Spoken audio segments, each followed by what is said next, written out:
My daughter was 5-year-old at that time, was diagnosed with type 1 diabetes, and I almost went into depression. If your body produced too much insulin, that's your fault because you actually consume, but you don't look after yourself. Your insulin overproduced lah. When my daughter was diagnosed and then in which her pancreas failed to produce insulin. Perkongsian kat luar sana kata insulin is not good because they oversimplify, say if insulin banyak sangat tak bagus. When you have sleep deprivation, it will affect with your ghrelin di mana you constantly rasa lapar. So this is where orang kata mungkin terlupa baca bismillah kot.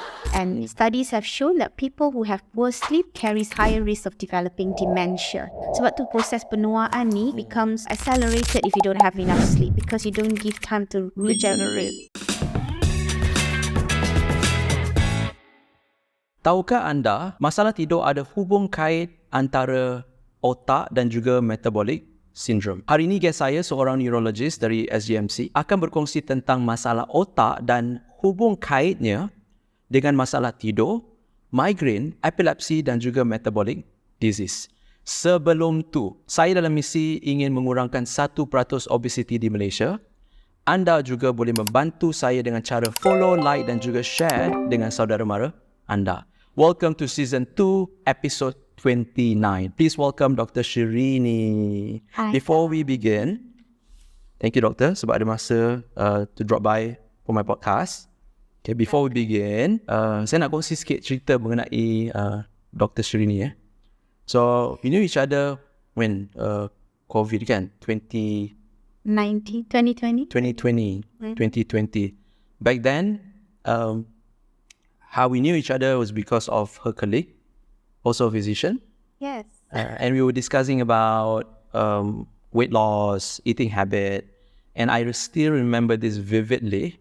We had a minor debate regarding about carbohydrate, and to lose weight, you not have to remove, but basically kena reduce lah kan. So that's our initial meetup. We discussed about that, and from there, alhamdulillah kita bekerjasama, and Dr. Sherrini berjaya turunkan lebih 20 kilo lemak badan dengan her daily routine and also pemakanan. So, mind sharing that part before we start our podcast? Oh, sharing the journey. The journey, yeah. Oh, yeah. So it was, I think I have to really thank Kam for helping me and my husband actually in that time. Because we didn't know yang kalau you want to lose weight, you have to eat more. This just doesn't fit the equation, kan? But then Kam really taught us how to understand physiology. Coming from a doctor, right? Kam actually taught us, how it works, like how do you lose weight in terms of how to burn fat, how to build protein, how to build muscle with protein and stuff. So it really helped macam cara pemakanan, make us understand more about health and also how to exercise. Actually, Kam never pushed me at the very beginning. He didn't even want to talk about exercise at all, and I kept pushing him and say, what do I do? Like, do I have to run? Do I have to walk? How long do I have to walk? And then he just kept dismissing that question. He kept focusing on my food consumption first. And it really, really helped after that. And I think the best bit was I found myself struggling to, climbing uphill at that time to the point I was running uphill. And then we were doing so well, but somehow, somewhere in end of 2021, something hit our family. So there are pros and cons in all this. But my daughter was 5-year-old at that time, was diagnosed with type 1 diabetes. And at that time, I think it was a normal grievance. And I almost went into depression. And of course, my focus, I think I couldn't multitask, and I just focused so much on my daughter at that time. I was sleep deprived, I was depressed. And of course, you forgot to look after yourself, I suppose. So we sort of lost track there, but it's okay because I focused on learning about my daughter at that time. But the good thing was that I feel that macam Allah dah tentukan semua ni, because I told Kam this, because 1 year I learned from Kam about measuring your food, measuring your carbohydrate, how to carb count and all those things. And actually, when my daughter was diagnosed, that's exactly what I had to do. You know, every little thing that she has to eat, I have to count the amount of sugar in there. And, you know, I had help from my helper as well. And she was already used to us for the last year before my daughter was diagnosed. So she knows we have penimbang kat rumah all the time. Timbang nasi, timbang semua. So she knows what to do. She knew what to do. So, yeah, so there was good thing that I met Kam. It helped me to manage my daughter's diet and to understand my daughter's diet.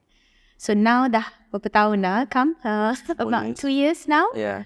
And Alhamdulillah, I think we are also getting, you know, getting over the emotions, you know, turmoil that we had with my daughter. We're moving on. And Alhamdulillah, she's doing so well. And now I can focus on ourselves, on myself better. Yeah. I would like to add on, yeah. So people assume life as a physician, there's no challenges nor obstacle at all. So I'm very certain your challenges not just dekat rumah as a mother, at the same time juga as a physician. And how you manage that stress, plus with managing the food and lifestyle, it's not as easy as what people assume. If I gain weight, must be eating too much. So we're going to discuss about this also. Does really eating too much going to make you gain weight? Or should you just cut your calories to lose weight? Because hormonal, lifestyle, and our brain ada kena-mengena dengan semua benda ni. So thank you, doctor, for sharing that part. Now the first question, semua orang nak tahu, how good habit like eating habit and good sufficient sleep helps prevent brain disease? Okay. So, bila kita cakap pasal brain disease ni, there are so many diseases that originate from, you know, problems in the brain. But I think we focus on the commonest ones lah, yeah, for public to understand. We talk about the common brain diseases. Selalu orang tanya pasal stroke. People ask about epilepsy, seizure, stroke, cardio, heart attack, semua tu. But that's not brain. These days we talk about, like, you know, I will touch about a bit of dementia, memory problems. So how does sleep affect this? Right? That's your question. Good habits like eating habits. Good habits. And good sufficient sleep. Good sufficient sleep. So I divide it into two lah. Eating habits dengan sufficient sleep. Let's start with eating habits.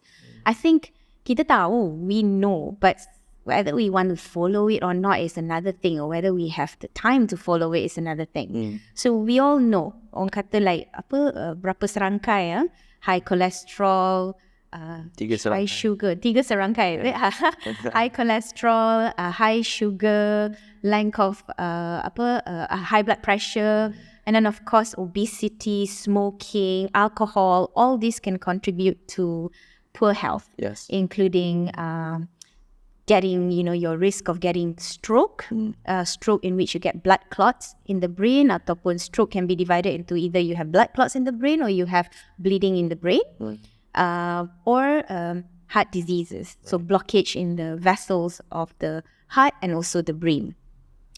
And we all know that. So we know that kalau kita nak reduce our risk, you just go back to all these 5 basic things again, you know. You have to have good eating habits because you need to make sure that your sugar is maintained at a stable level, good normal level. Not just stable level, but the sugar spike. Kam knows about this.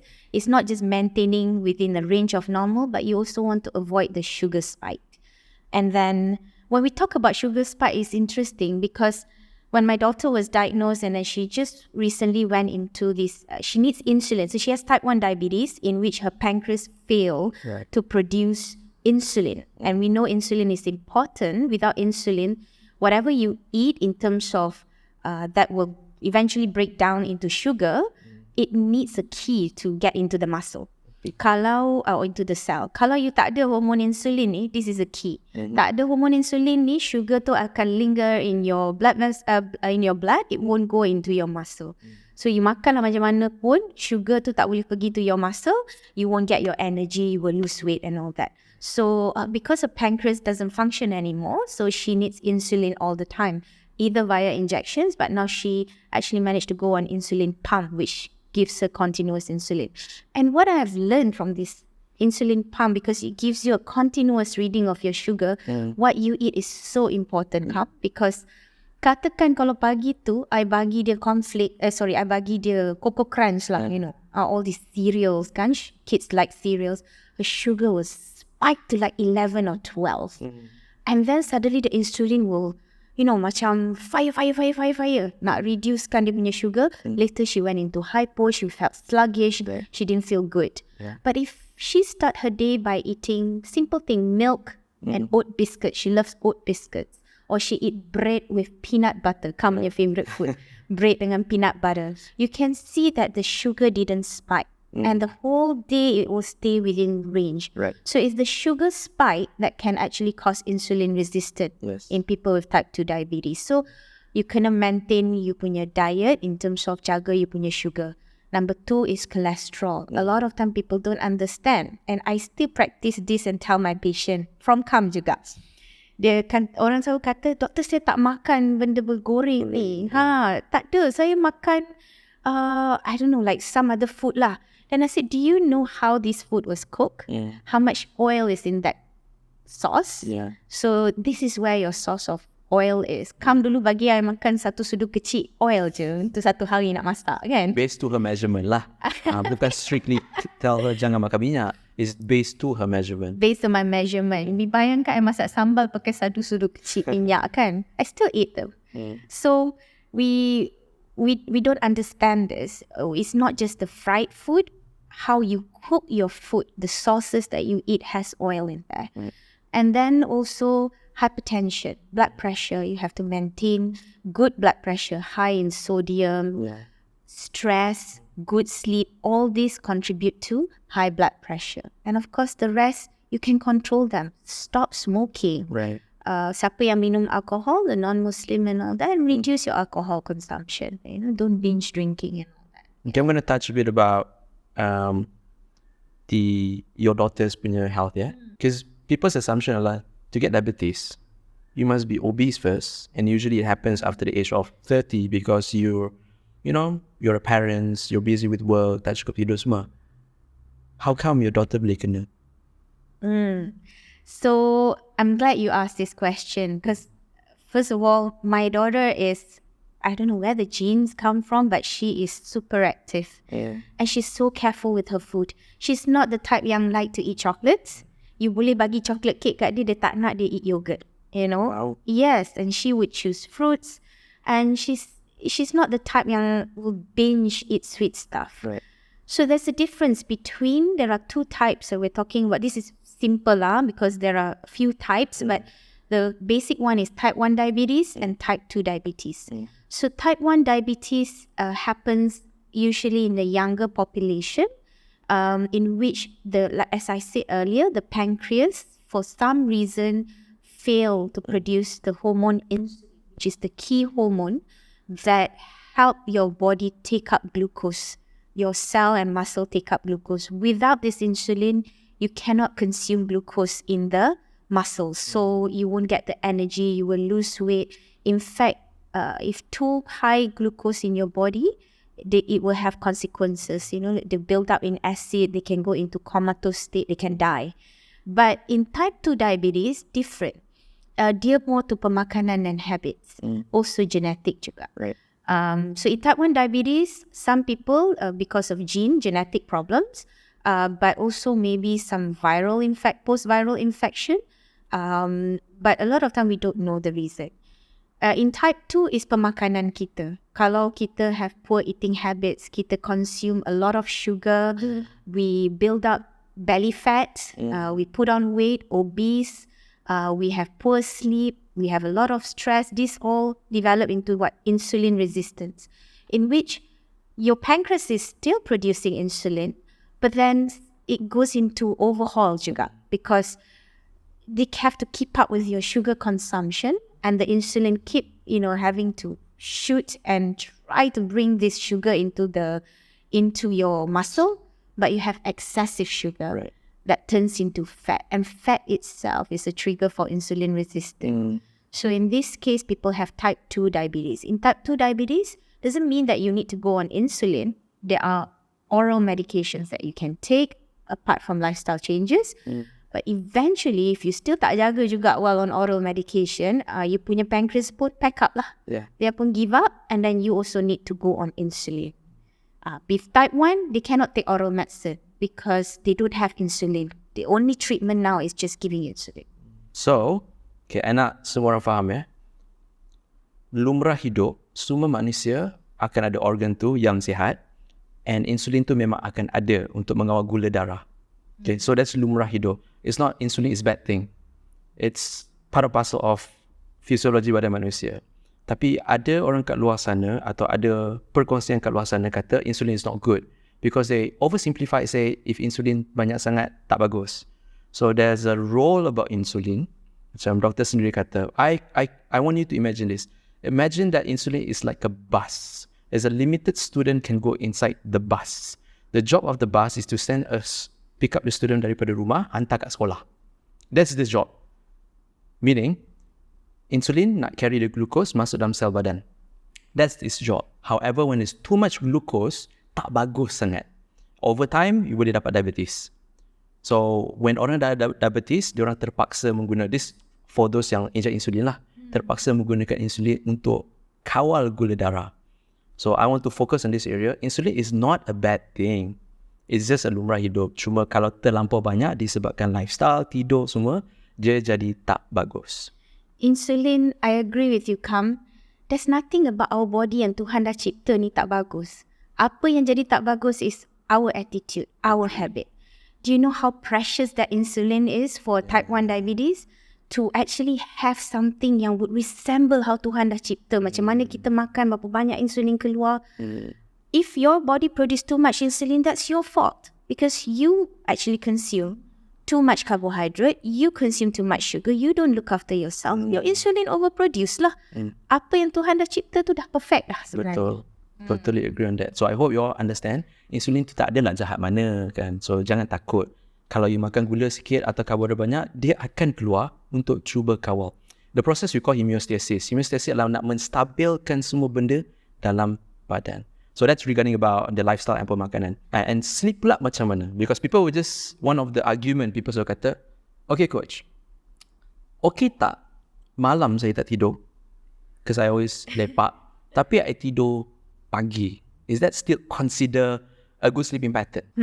Okay, so sleep ni, I think Kam struggled so much with me masa doing my diet last time because whenever I'm on call je or that week has been stressful, I didn't have like, he always asks me, how's your sleep? How was your sleep? You know?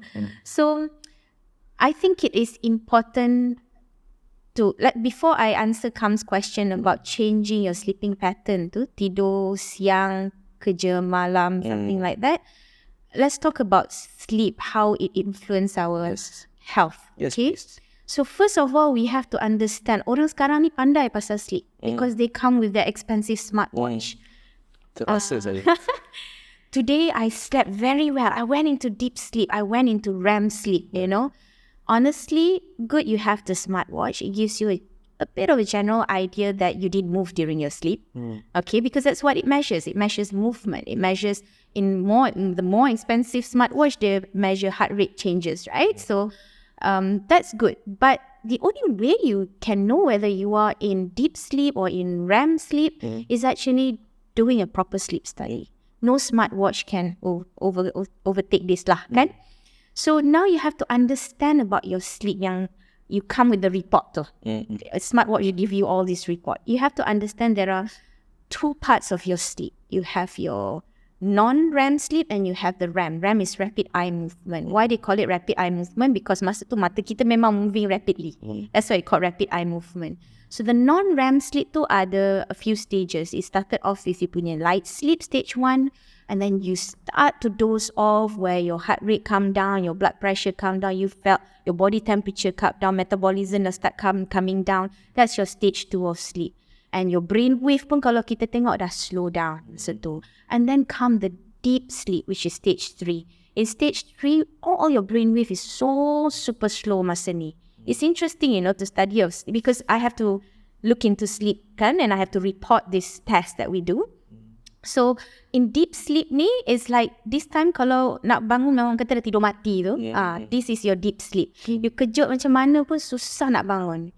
If you nak bangun sahur time ni memang groggy lah kan. Memang teruk gila. So this is like your body become relaxed. And it's so important. I will tell you why is it important this stage. And then after this stage of non-REM sleep, you go into REM sleep.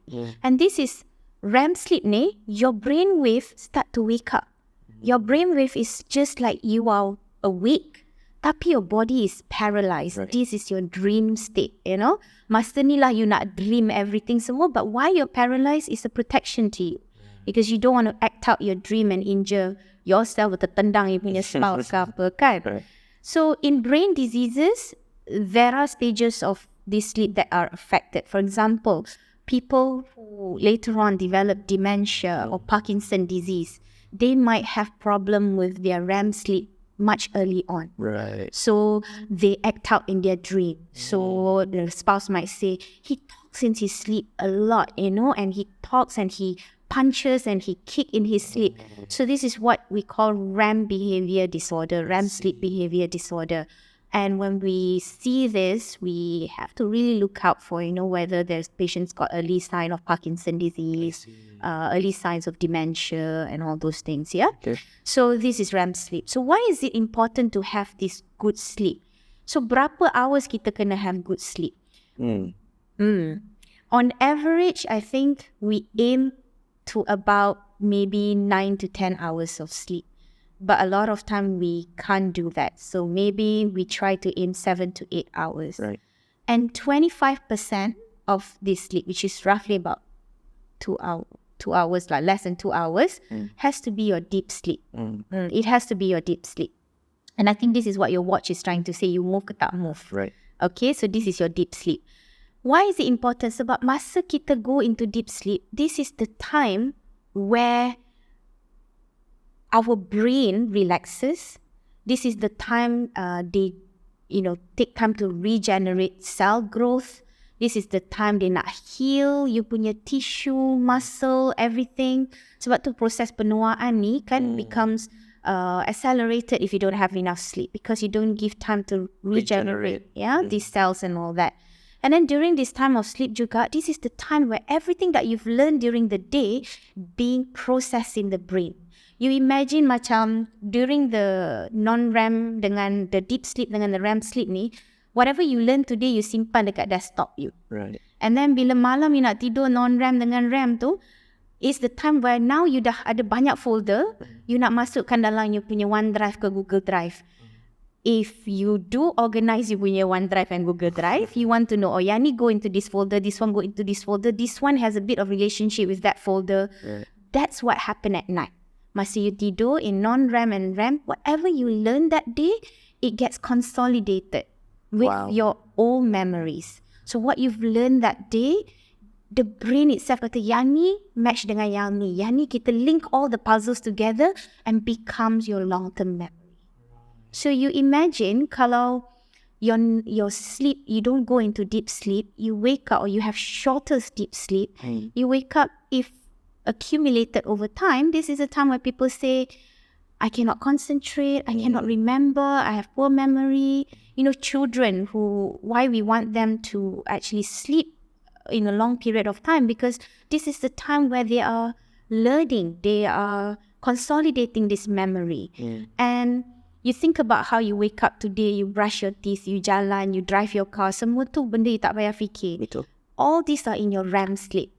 Motor skills are all in your REM sleep. Kalau memory yang apa you learn, your factual data and all those things is in your non-REM sleep. So dua-dua tu sangat important. If you don't have good sleep, your memory will be affected. And that is why if you don't have good sleep, it carries risk of you having memory problem in the future. And studies have shown that people who have poor sleep carries higher risk of developing dementia. Kata nyanyuk, dementia in the future. And a lot of things also happen during your sleep. Your hormone level changes. Masa tu, kalau you have good sleep, ni Kam tanya soalan pasal siang dengan malam. Our brain ni ada dipanggil circadian rhythm. So malam kita pejam mata tidur. Kenapa kita kata budak-budak okay tutup lampu and then sleep? Because our brain register that when you switch off the light, the melatonin in our body goes up. Yeah. And this makes you sleep. And then when our eyes nampak lampu, nampak cahaya, melatonin goes down. And then you wake up. This is a normal circadian rhythm. So like Kam kata, kalau orang tidur kerja malam, tidur siang. Bolehlah tidur siang, tutuplah semua. Asalkan gelap, you boleh tidur. Betul. Okay, because of, but you make it as a constant thing. Because there are people who follow you as punya time. They work during night time, but they sleep during daytime. You can't change that. That can happen, but it has to be a constant thing. And let's say masa you tidur juga, your cortisol level semua akan stabilize kan? And then when you're waking up, your cortisol level goes up. Now you think about it, kalau you are sleep deprived. When you're sleep deprived, everything goes haywire. Your thyroid hormones go haywire, your growth hormone go haywire, your cortisol spike up during the night because you tak tidur properly. And then this one come ajak I dulu. The leptin and the ghrelin, yeah. So bila kita tidur, ghrelin level, okay, what are leptin and ghrelin ka? Okay, so consider ghrelin ni macam hormon yang bagi tahu kita untuk rasa lapar, and leptin hormon yang bagi tahu kita untuk rasa kenyang. Yes, we can use motivation untuk tak nak makan. You know, kita rasa lapar tapi tak nak makan, we use motivation kan.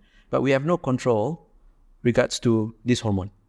How do you want to manage this hormone is, apart from choosing the right food, is also lifestyle changes macam tidur yang cukup. There are studies bagi tahu bahawa when you have sleep deprivation for days, beberapa hari, sehari dua je, it will affect with your ghrelin, di mana you constantly rasa lapar walaupun you dah makan. So this is where orang kata mungkin terlupa baca bismillah kot. Bukan. It's just that because of that lifestyle, it changes a bit of your hormone. So betul? So bila you sleep deprived, your ghrelin level goes up. Your leptin actually gets suppressed. So you lapar. I bagi good example lah, okay? Myself sendiri. Kalau I have a very busy medical call, okay? I hardly slept. Pagi tu I tell myself, I'm going to treat myself with a good nasi lemak at the canteen. Yes. Come on, it's not just me, right? You all pun sama juga kan? So why? Because I feel hungry because my ghrelin level is very high. And it's not just that. When you're sleep deprived, your body learns self-reward. Right. So there is a part of your brain ni, which is dekat bahagian depan otak ni. This is all scientifically proven. This is bahagian depan otak, which is your prefrontal cortex, and your amygdala. Amygdala ni ada a small structure in the brain ni yang control reward. You suka reward kan? You only will crave certain things. You will crave sugary food. You will crave carbohydrates. Sebab tu, I nak nasi lemak bukannya bangun pagi tu, I kata, I'm going to go and eat salad this morning because I had a bad medical call or very busy medical call. I want carbs and I want sugar. So if you understand this, you know, oh dear, I had a bad sleep. I need to correct balik I punya sleep. Jangan tidur lambat. Lagi satu pasal devices kan. Semalam I marah anak I because semalam balik tarawih dia orang nak main iPad. Right. Okay, masa main iPad, don't you wonder why they're not sleepy? Yeah. And the minute you letak di atas katil je, tutup lampu, tidur. Because it's the lights. The lights from you punya gadgets, the brain is still active, playing, thinking. That's why you can't sleep. So that's why you kalau you duk main handphone malam-malam, memang tak tidur lah. Because light tu still ada, brain still active. You switch off everything. Siapa yang susah tidur tu, switch off everything, tutup lampu semua and try to sleep. Okay, I'm going to touch a bit on this part, yeah. Whenever I consult a client, when client tu baru lah kan, dia akan datang, dia kata, coach, sorry lah coach, I tak dapat follow meal plan sebab tiba-tiba je nak rasa makan. I nak makan banyak. I'm losing my motivation. I would not conclude by saying that you lose your motivation atau you have no more interest to be healthy. I'll ask so many questions. Contohnya, how was your sleep? What happened for the past 2 weeks? How was your work? So those are the contributor kepada cara pemakanan you juga. Macam Dr. Sherrini kata tadi, whenever she got on call, tiba-tiba nak makan nasi lemak. Why? It's not because she wants to eat nasi lemak. Kan? Dia bukan nasi lemak tiba-tiba buka. I'm not like a big fan hari-hari kena makan nasi lemak, no. And I would ask like, what happened last 2 weeks? Oh, that stress there. Oh, patient macam ni. Oh, okay, faham. So I have to understand that part, that due to her stress level, from her sleeping juga, that's why she choose somewhat unhealthy food. So ada banyak sebab kenapa kita pilih makanan yang tak sihat. Yeah, so when we talk about all this sleep, so now relating to brain diseases or any health diseases, because of a lot of hormonal changes that happen in our brain and our body, if we have sleep deprivation, there are a few things that can happen. You have cognitive impairment, memory problems, attention problems. You can put yourself at higher risk of getting insulin-resistant diabetes, so type 2 diabetes, obesity because of the eating habits and all that. And also your cholesterol goes up as well if you're sleep deprived. And if you're sleep deprived as well, you actually memang betul will lose more muscle and you'll build up more fat. So you add all this together, what do you think your health risk going to be if your sleep is not good? Very true. Very, very true. So you can see like tidur je. So I pernah buat content, I can't remember when was it, kata like tidur is one of the most crucial thing that we have to implement kalau nak jadi sihat. But people don't see the logic because people only see numbers. What does tidur got to do with calories? Kan? If you only focus on calories, it's something hard to digest. Tapi tidur ada kena-mengena banyak sangat dengan lifestyle dan juga hormone. Okay, next question. Just now we mentioned about dementia and also epilepsy. Why not we touch a bit on epilepsy? Okay. Speaking about epilepsy and seizure, how diet helps with certain brain disease like epilepsy, avoiding of certain food that can trigger migraine at the same time. Okay, so we're talking about brain diseases in general. Okay, so let's touch about how food can affect people with epilepsy. So what is epilepsy? Epilepsy is, if we do have viewers yang know someone with epilepsy, so essentially our brain how our brain function or talk to each other is via electrical activities. So it fires, the electrical activity fires in synchronously. So in people with epilepsy, unfortunately, they lack this synchronous firing. So sometimes in the brain, if there's any abnormality in the brain, it causes independent firing of this electrical activity. So renjatan elektrik yang tidak sekata, causing problem with sawan.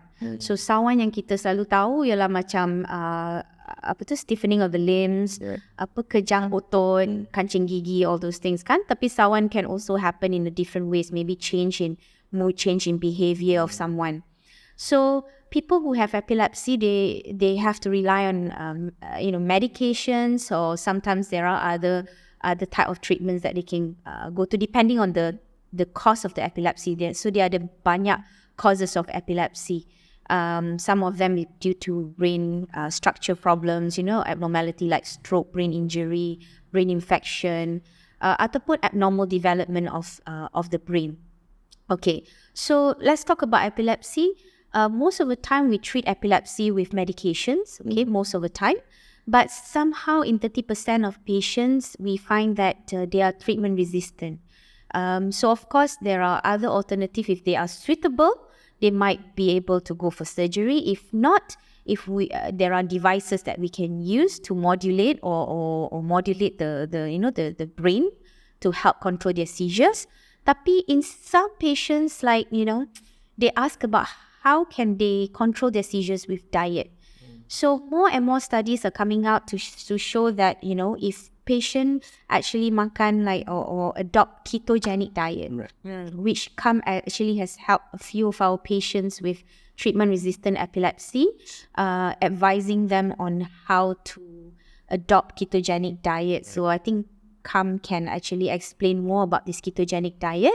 But so ketogenic diets somehow alter these brain firing and cause them to have less seizures. So there are more studies showing that, but it's quite challenging, to go on ketogenic diet. So maybe Kam can explain a little bit about ketogenic. Okay, so I'm just gonna briefly share the history. Kalau you nak tahu kan, ketogenic diet ni bukan dipopulariskan oleh Dr. Atkins. It actually started way before that. How Dr. Atkins, kepada mereka yang tahu Atkins diet, he studies about this scientists. They were doing research on younger generation, whereby this younger generation ada seizure, and they altered their diet by reducing the carbohydrate, and they found out that carbohydrate can trigger seizure. So that was the studies. Then Dr. Atkins baca studies too, and he implement towards himself first for 30 years before he come up with his own book. Again, he's a physician. At the same time, he's focusing wholesome instead of medication, and he implement whatever he read towards himself first, and he see the changes. Bukan saja dari berat badan, tapi dari segi kesihatan. Hence why he focused a lot on reduce your carbs, increase your fat. But his approach, any fat lah. Itu yang tak berapa sangat, kan? So, focus on fat and a bit of moderate protein. So, dari situlah popularnya ketogenic diet. Keto diet means ketogenic diet lah, kan? So, your brain will start using ketones instead of glucose. So, brain can use two things, if you ask me lah, kan? Depending on your lifestyle. If you're a competitive athlete, your diet should be more towards the carbs, as in like moderate more towards the carbs. However, if you're a person that has certain kind of masalah, contohnya epilepsy, so terpaksa kurangkan carbohydrate tu. Bukan kurangkan tau, like extremely lower down the carbohydrate. I personally work with epilepsy patient, and I see the numbers in terms of carbohydrate tu memang beza sangat dengan orang biasa. Like for Dr. Sherrini, I could give her 150 gram of carbohydrate and yet she still lose weight and no problem.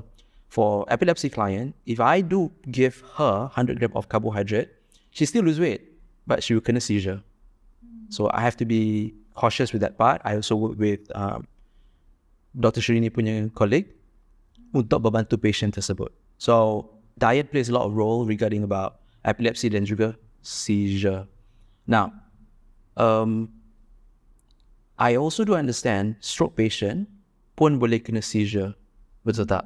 So, can you share a bit about stroke patient punya cara pemakanan and lifestyle? Because most people will assume that once you're gonna stroke, don't do anything. Stay at home, recover. Yeah, so I think stroke is becoming more and more common these days.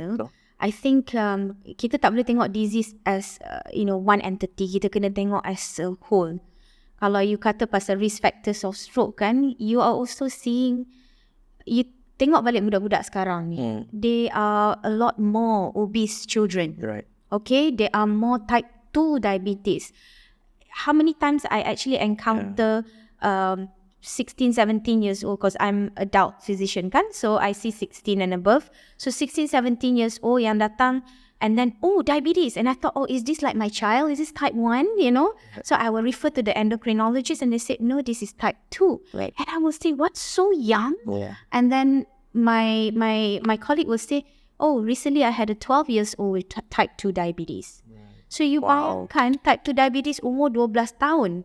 And this boy or girl has a lifetime ahead of him or her, and you imagine over time what this sugar is going to do to their body, right?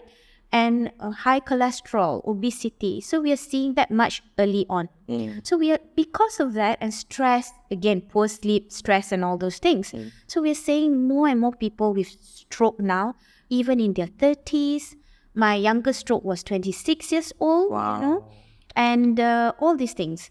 So how does diet, affect, once you have a stroke, I think this is your question, once you have a stroke, how do you modify your diet, kan? I think eating habits lah. I would say to my patient, I expect dia from tomorrow you makan salad je. I had a boy who was 18 years old, just diagnosed with type 2, and the next day I saw dia step makan salad and he looked so depressed. I actually put that all away and I said, look, you're already going so much in your head having this diagnosis at 18 years old. Let's start simple. Right. First of all, put your fizzy drink away. Second of all, no boba tea. Right. Start with all this. It's exactly what Kam taught me as well. Exactly. It's like, mana yang refined sugar tu, buang dulu satu-satu. Because this is a marathon and not a sprint for them. Same thing with my any stroke patients. I don't go and say like, okay, tomorrow juga you kena jangan makan macam ni. No. So, again, back to what we have discussed lah, maintain a balanced diet. You can start with makan nasi, bukan tak boleh makan nasi. Dia orang tiba-tiba datang terus tak makan nasi. I said, you can makan nasi. Maybe jangan letak banyak kuah on your nasi. Simple measure kan, jangan letak banyak kuah. Maybe type of lauk yang you makan tu, maybe more protein on your plate rather than anything else kan, or carbs tu kurangkan sikit. And exercise pun, if you have a 100 kilo person in front of me and I said from tomorrow you pergi gym, Kam also never did that to me. I wasn't 100 kilos, but then Kam also didn't do that to me.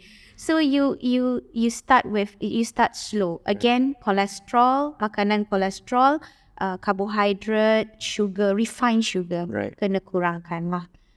So the action plan kepada mereka yang ada atau kenal orang adalah try your very best to gradually reduce all this processed and refined makanan, because you want to adopt it as a lifestyle. Bukan sebab sakit you tukar lepas tu kembali kepada lifestyle yang tak sihat kan. So gradually reduce this refined and processed food. Adopt healthier lifestyle macam bergerak. It's not compulsory for you to go to the gym, but you have to move. Yang kepada mereka yang sedentary atau tak banyak bergerak. And do it as a team. In a family, semua, you tak boleh suruh your father makan macam tu, you duk nyap makan ice cream depan dia kan. Do it together as a team. So to conclude, masalah-masalah ini, which also include metabolic disease, ada kena-mengena, intertwined with your nutrition, with your sleep, and also your lifestyle. Jangan just focus on, I'm obese, I need to cut my calorie. Nothing wrong with that, it's just incomplete. Sebab dia ada faktor-faktor lain juga. So Dr. Sherrini, any last advice you would like to give to the parents out there, or for those yang ada masalah berat badan dan kesihatan? I think number one is that everyone is fighting our own battle. We all have our reason for being who we are, right? Number one is that support each other. We might not be able to fight the battle with the other person, but we can do our best to support each other. So I think that's building your own support system is very important. People who wouldn't crush you, but actually will build you. So that is important. Support system is number one. Number two, this is not like in 2 weeks I'm going to fit in my baju raya. Although I did say that in my Instagram, it's just a joke, So this is not something that you want to aim short term. It is a long term thing. Habit is very important. I think that's what I learned from Kam, is trying to overcome the bad habits, because like I said, it is already embedded in your brain. This is your reward system. So you need to overcome that. Find another way of rewarding yourself. And how do you do that? Okay? And learn about, understand your body. It's not just about food. You might go on calorie restricted diet and all that, tapi kalau you don't move, you have no energy because you don't have enough food in your body, you don't sleep very well, all this contribute to you punya weight gain juga. So I think if I don't even say about kurangkan diet, kurangkan makan semua kat sini, I'm just saying that generally I think this was what important to me. Support system, break that habit, and move, and actually maintain a balanced diet. Right. Yeah. So I'm very certain dengan advice macam tu, you all pun nampak it's not that difficult. The difficult part are how do you maintain consistent. Again, try to find what suits your lifestyle and what kind of food that you can sustain with. So having said that, again, Dr. Sherrini, thank you very much for your time. Banyak benda yang saya belajar, banyak benda yang you all pun dengar dan belajar. So insyaAllah kita akan jumpa in the next episode. Take care. Assalamualaikum. Peace out. Bye.